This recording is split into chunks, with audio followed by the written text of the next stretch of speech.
Hey everybody, and welcome to Day 3 of Windies 2012, the show where I recount the best and worst that 2012 had to offer in the world of indie gaming. Today I'm going to be talking about the most addictive game of the year, my most anticipated game of 2013, as well as my pick for the worst indie game of the past 12 months. So, let's get started.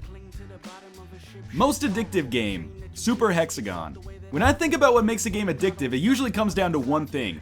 Dying should be fun, and Super Hexagon is a game that absolutely nails that. From the devilish mind of Terry Kavanagh, Super Hexagon tasks the player with navigating a far too quickly approaching maze that requires lightning reflexes to avoid getting destroyed by. It's no exaggeration to say that I have routinely had runs in Super Hexagon that lasted less than 5 seconds, and my all-time greatest life on the easiest level still petered out in under a minute. Still, even though your demise is a question of when rather than if, Super Hexagon doesn't frustrate you. Rather, it encourages you to keep trying until eventually, with a lot of concentration and focus, you last 3 seconds longer than you've ever lasted before. And although those might be shallow victories, they're enough to keep me coming back for more, and as a result, Super Hexagon is my pick for the most addictive game of this year. Biggest news, Steam greenlight. With Steam being one of the largest distribution platforms for indie games, there's no doubt in my mind that the invention and implementation of Steam Greenlight is the biggest indie-related news of the past 12 months.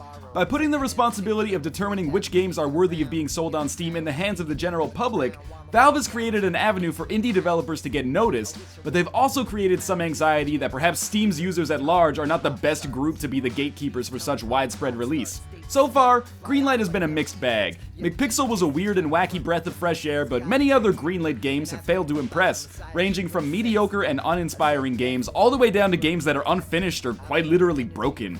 Overall, it's too early to tell if the Greenlight experiment will prove to be a success or a failure, but it is, without question, the biggest development of the past year in the indie world. Most anticipated game of 2013, Spy Party. Although there's a lot of great looking stuff to look forward to in 2013, I'm still holding hope that we will finally see the full release of Chris Hecker's Spy Party next year.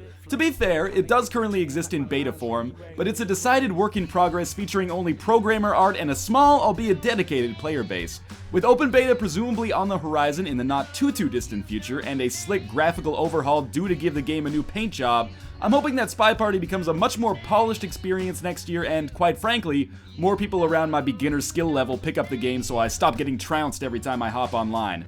Honorable mentions go to Introversion's Prison Architect, which is already a lot of fun despite its early stage, and Jonathan Blow's exploratory 3D puzzle game The Witness, which is hotly anticipated despite almost nobody knowing anything about it. Of course, there's always the potential that none of these games will be finished by this time next year, but hey, at least we have the Binding of Isaac remake to look forward to. Most disappointing game, Little Inferno. Now don't get me wrong here, Little Inferno is in its own way a very interesting game. I mean, you spend the entire game staring at one of two things: a fireplace where you burn your toys for warmth, or a catalog where you buy items to burn in said fireplace. It's not really a puzzle game, nor is it a strategy game, nor does it really fit under any sort of genre umbrella, I suppose. Little Inferno is, quite simply, Little Inferno, and although it's not awful, the reason it's the game that most disappointed me this year is because it's been billed as the hotly anticipated, pun intended, new title from the creators of World of Goo, which is undeniably one of the best indie games this generation. To a certain extent, it's like if Notch followed up Minecraft with a dating sim, or Edmund McMillen came out with a hidden object game. It's just so unexpected and shallow compared to its predecessor that it can't help but be disappointing, if only due to the great expectations it carries thanks to its creators. Overall, Little Inferno does have some neat things going for it, but I still can't help but feel that it's the most disappointing game of 2012.